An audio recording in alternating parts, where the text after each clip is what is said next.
Talisay. May naglilinis na po. Napakaganda po ang dito sa Talisay, napakaputi ng buhangin.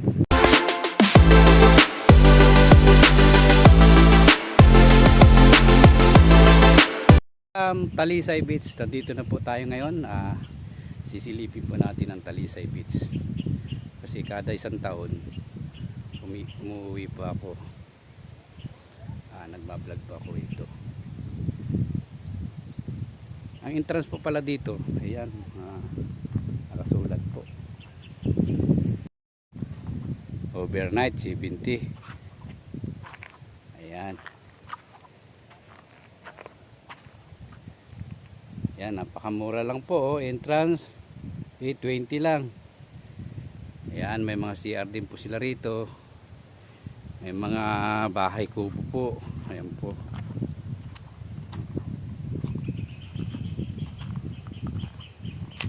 May mga bahay kubo sila, may CR. Ayan po.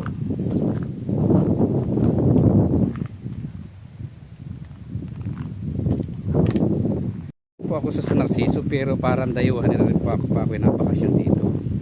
Kasi taon-taon lang naman po ako nauwi dito sa aking bayan. Kaya parang bisita na rin po ako. Hindi silang higaan, no? Tayo. Kaya may mga bangko na po. Pwede kang mag-party. Handaan dito.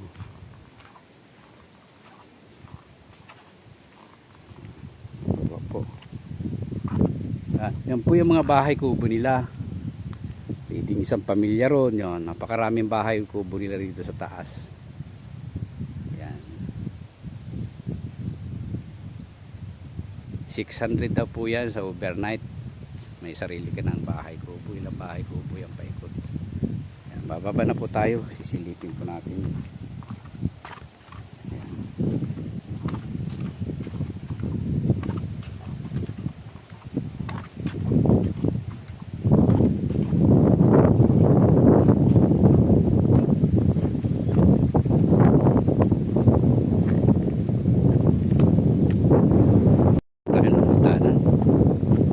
Talisay Beach. Napakaganda po sa aming bayan sa Narciso. Kaso parang dayuhan na rin nga ako dahil kada isang taon lang ang bakasyon ko rito. Napakaganda po ang hangin. May mga liwa po doon sa baba.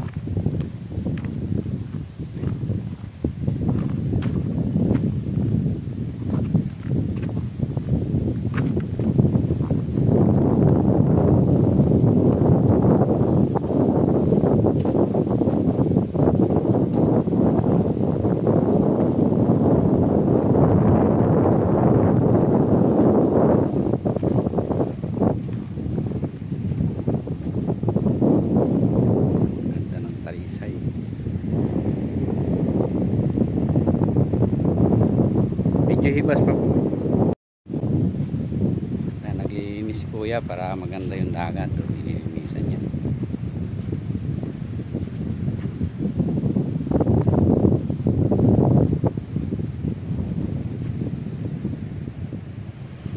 Medyo hibas pa po ngayon, pero mamaya pag-abot na dito ang tubig, napakaganda na pagkikuhan niya. Ninaako ni kuya mga basura.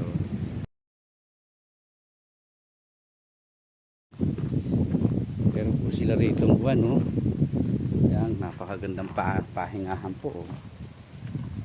Yan, makikita mo rito. Yan, pwede kang mahiga rito. Buat po rito, makikita mo yung dagat. Ang ganda ng dagat. Yan.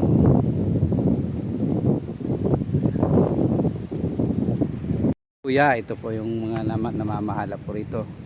Ito po itatanong po natin sa kanya kung magkano ang entrance dito sa Talisay, no? Magkano kuya ang entrance dito sa Talisay? 20 po. 20 lang, maghapon na 'yon. Maghapon Ito po na. Tapos yung mga cottage niya, magkano kuya? 600 po ang isa. 600, magna din 'yon. Hindi po, maghapon lang po 'yun. Maghapon lang. Yeah. Ayan po, pwede na po kayong magpa-reserve yung mga hindi pa nakakarating ng Malaburakay ng San Narciso ng Talisay Beach. Simula doon sa entrance ay magbabayad ka na. Nope. Yung 20 lang po ang bayad dito. 20 lang magdamagan na yon. Maghapon po yan, 20 lang. Pero yung cottage, yan, mamimili ka dyan, 600 ang isa. O yan o, yan. Yan po ang mga cottage. Pag sa overnight naman po ay 70 po ang entrance. Ayan, pag overnight daw, 70 ang entrance. Yan na. Pag overnight, bali pag 90 po ang entrance. Oo, napakamura po, di ba? At saka sariwang-sariwa ang hangin po dito sa amin sa probinsya. Dito rin ako pinanganak sa San Narciso, Quezon Province. Kaso naninirahan ako sa Cavite na. Matagal na ako sa Cavite. 30 years na ako sa Cavite, mahigit. Wala 1996 na sa Cavite na ako Na ako sa naninirahan. Kaya bumibisita na lang ako dito sa atin. Ayan po, isisilip po natin ng mga kubo nila. Napakaganda po ng buhangin dito sa Talisay. Kita naman po ninyo. Puting-puti siyang buhangin nyo. Ito na po ang Talisay.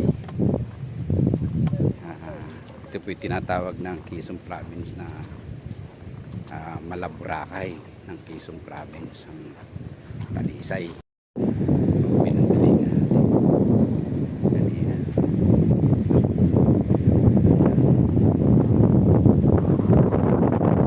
Ayun na po ang Talisay. Tayo, malapit na po tayo sa mga cottage ng Talisay. Pinakasap po natin ang kuweba ng Talisay. Kalawak ng kuweba. Yan. Sisilipin natin naman ng mga cottage ng Talisay.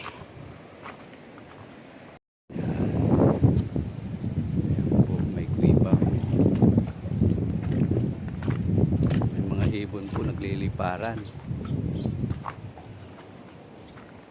Ayan. Kuweba.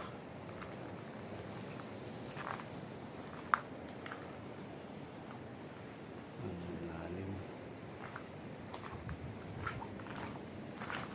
Ayan, ito makikita niyo sa kuweba. Ayan, may butas din doon. May kampo rito, may kuweba, ayan po. Pwede po magpandyan, may mga ibon din. Ang kuweba, sisilipin po natin ang kuweba. Po tayo ngayon sa Talisay Resort. Lalakad po tayo. Ang dagat ng Talisay. Nyo ang Talisay Beach ng San Narciso, Quezon. Yan, pakita ko na po sa inyo ang kuweba at kung magkano ang entrance dito. 70 po ang overnight. Yung hindi mag-overnight po ay 20 lang, maghapon na. Yan. Maraming salamat po. Ako po yung nagpapasalamat sa mga nagsusuporta sa Niriboy TV at yung mga hindi pa po nakakapag-subscribe sa aking YouTube channel. Ano pang hinihintay ninyo? Mag-subscribe na rin po kayo. At pindutin na rin po ninyo ang notification bell para update po kayo sa aking mga video. Sige po, maraming salamat po. Hanggang sa muli mga kaibigan.